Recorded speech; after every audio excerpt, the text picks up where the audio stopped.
Hot. Okay. Burning. Yeah. Burning. Hi, peeps. Yeah. It's hot. Anyways, we're back. We decided to use the makeup a bit, so we're recording the same night, but we're going on, and we changed the dress because the dress is hot. Like, yeah, I was feeling too hot, and it's hot in Cape Town.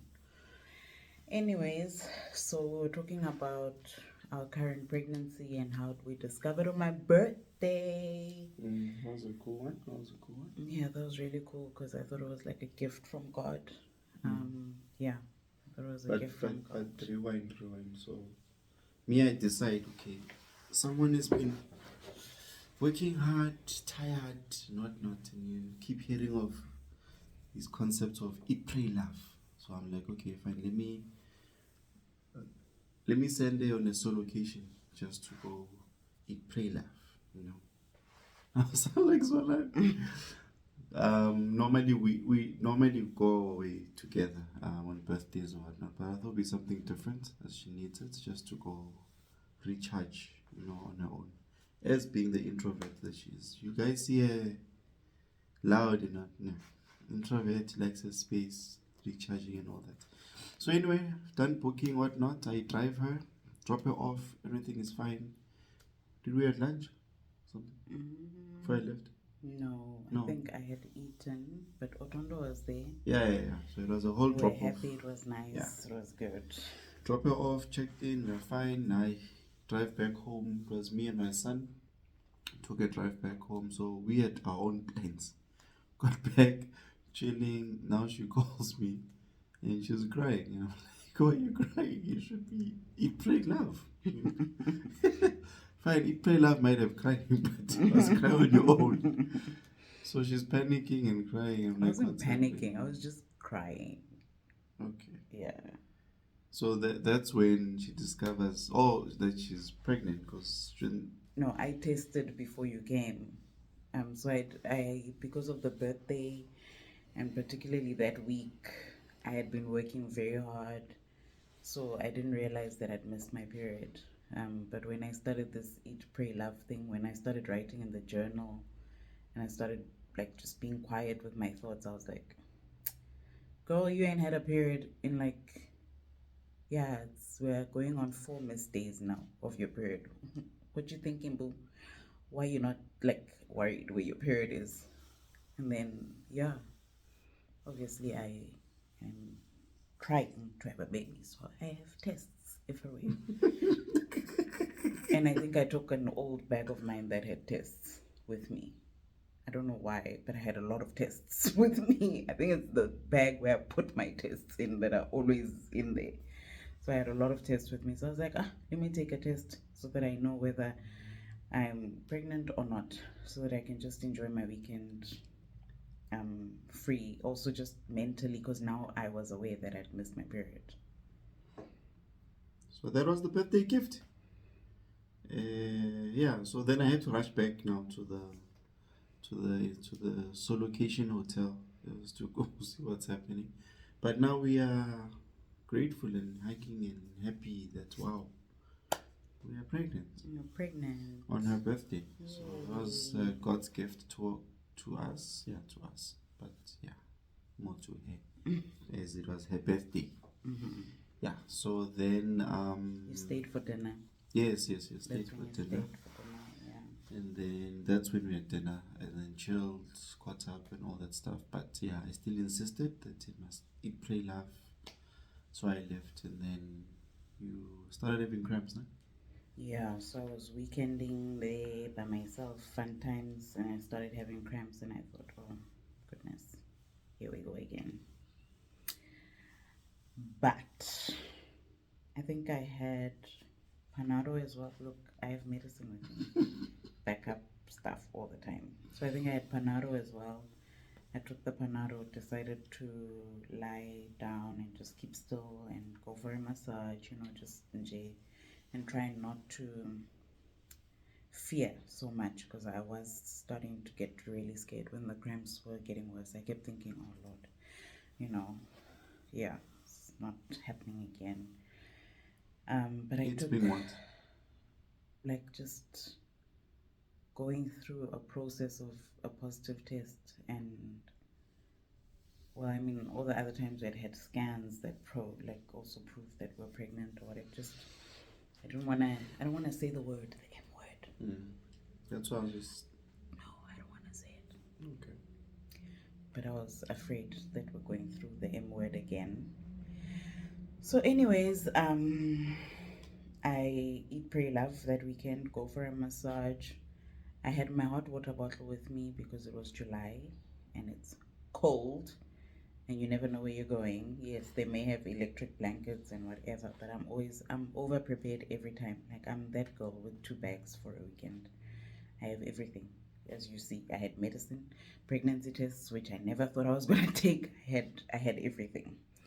So, Digestion? Oh, sorry. oh, the utrogestin was later. So now after the holiday, I'd come back home and the cramps kept going on. But luckily, the red lady never showed up. So I was like, okay, let's try um, call my gynae and find out what she thinks of utrogestin. So called her. She said, okay, we'll see you when you're 8 weeks along, but you can start the utrogestin prophylactically, or meaning it means preventatively now, because you've had all this, history. So I started the utrogestin, and that helped a lot with cramps. They were throughout the first trimester. I was cramping like, oh, it's annoying. It's scary. It's yeah. It's not a good feeling. You feel like you're about to go on your period every time. And obviously, when you've had losses, you feel like even triple, quadruple scared. So I was just very uncomfortable throughout the first trimester, but it wasn't. I mean, my symptoms were not. Besides the cramps, I didn't have nausea, vomiting, the typical symptoms. But because of all my other pregnancies, I had had cramps. So I was quite afraid. So that was scary. How did you feel in my first trimester? On standby. So it was scary. I mean, it was watching her go through the cramps and whatnot. It's scary because you think, hey, is something happening again? And just trying to find ways to make her comfortable, like hot water bottles and trying to figure out what she needs. Um, yeah, just trying to be there as much as you can. What I mean by as much as you can, it's like you're not sure what to do. And even at times, I mean, as much as you're a doctor, she makes the worst patient. She No, I does. don't. I, I feel I like I'm a make a medical fantastic patient. what? What? I really do. You don't know what you want. I have a certificate. I have given myself a medical certificate because I figured out over the years what to do. See, find a touch, here, there, it works. Then someone gets comfortable. Not true. I make a fantastic patient. I make the best patient. Actually, people would review me to be a patient and say, what a great patient.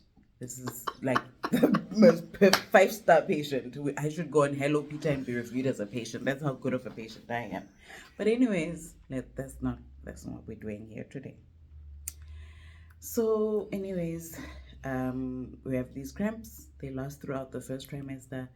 We make it to the first scan. Baby's heartbeat is great. Everything is going well.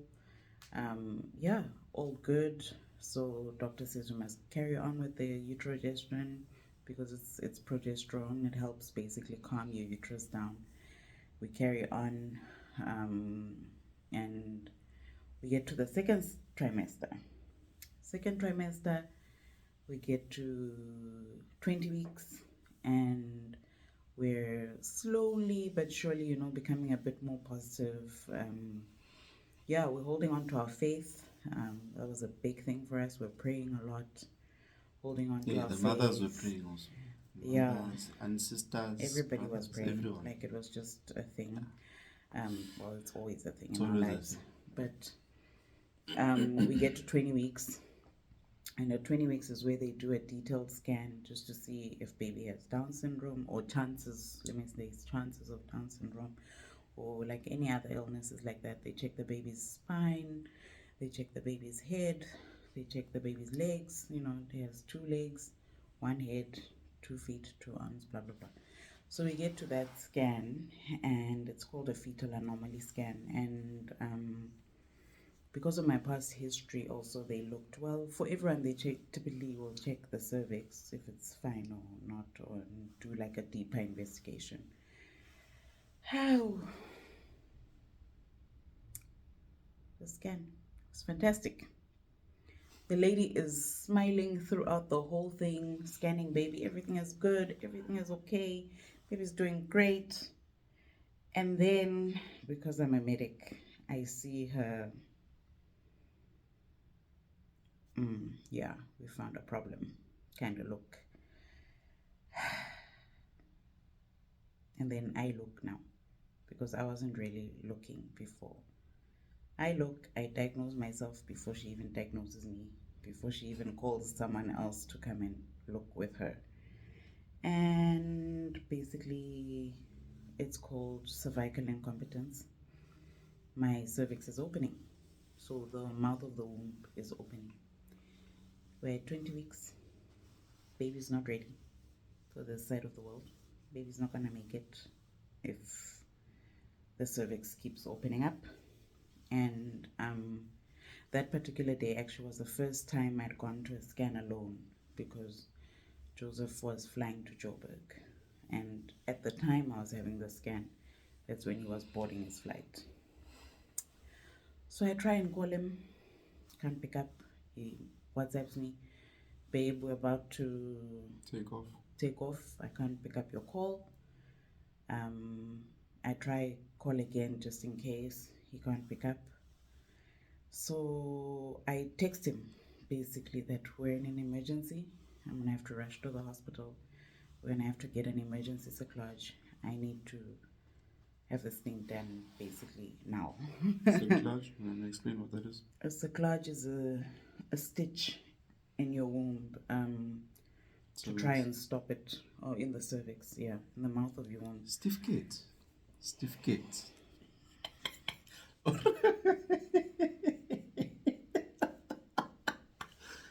But it's not in the womb, it's in the cervix. Well done. Thank you. Well done. Dab me.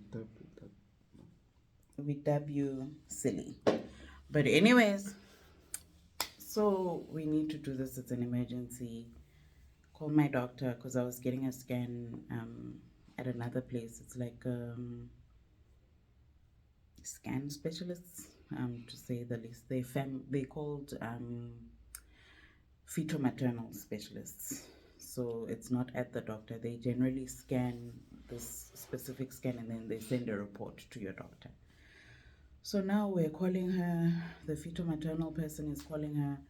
I'm calling her. She's like, girl, you need to come in now.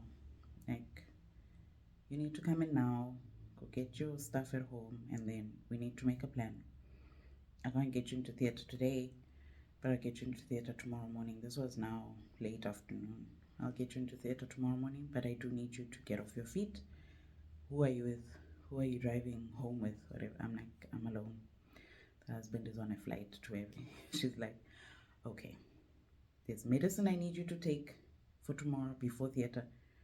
I don't know how you're gonna do that, but I don't want you going to any pharmacy. I want you to go home and lie down, put your feet up, and we're gonna do this tomorrow. So I make a plan, blah blah blah, Uber connect to get the meds, blah blah blah. Anyways, we get the cerclage done, and that has a risk on its own. There's a risk of miscarriage just because you're having the cerclage done. Now you're messing with the womb, but that's a whole nother medical topic. But yeah, it scared me to do that, because I thought, sure, what if I actually do the stitch? And because we're so far advanced, usually the stitch is done at around 14 weeks. Now we're at 20 weeks. The baby's quite big, so the pressure on the womb is more, and there's a higher risk basically. So now I'm panicking. All this medical information, knowing too much sometimes not good for your brain. So now I'm panicking, but I'm trying to keep positive. I pray. I call my mother, because Joseph can't pick up. I call my mother, hailing. She couldn't even hear my words. I'm like, and she was like, what is going on? I'm flying to Cape Town right now. I don't care what it's gonna take to get there. You cannot cry like this. What is happening? And I'm like, no, you don't have to. But when I try to explain the story, it's a mess. Anyways, so now the whole family is praying. My family, you tell one person one thing, it's like ring the alarm of all of Soweto. Across provinces. Oh, Limpopo even. So my grandmother, my mother, my uncles, everyone is like, what is happening? And everyone is praying, everyone is worried, everyone is, yeah, like it just got around like wildfire. Anyway, so now we get the cyclage done and everything, according to the doctor, went well. They scan, everything is fine, baby's fine. But I need to stay on bed rest. So I can't work anymore. Imagine.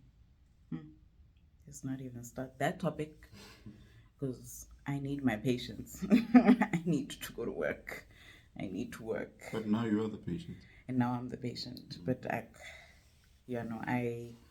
struggled with the idea that I couldn't go back to work. So it's like a double whammy because it's now her patients are not being taken care of, I guess, by someone else, but you're also mentally worried about them. And as we all know, the government, the public health system is under a lot of pressure. So you're letting your team down, Yeah, essentially. also Well, the you're not team. letting them down, but you don't want your team to be under so much pressure because one person is not there, or one more person, because as he's saying, very understaffed and stuff. So you not only don't want to let your team down, you don't want to let the patients down, because let's say we're in a clinic where we see 100 patients a day. When there's one person gone, that means there's one person who's not seeing 25 or 20 people, so that it's slower, so they get seen later and stuff. So it was just a heavy load on me. I really didn't want to stop working, but I did, and I'm still on bed rest.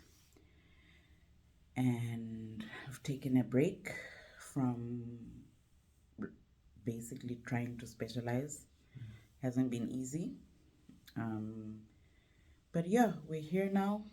We have made it through quite a bit. There's been very, very scary times, even after the cyclage.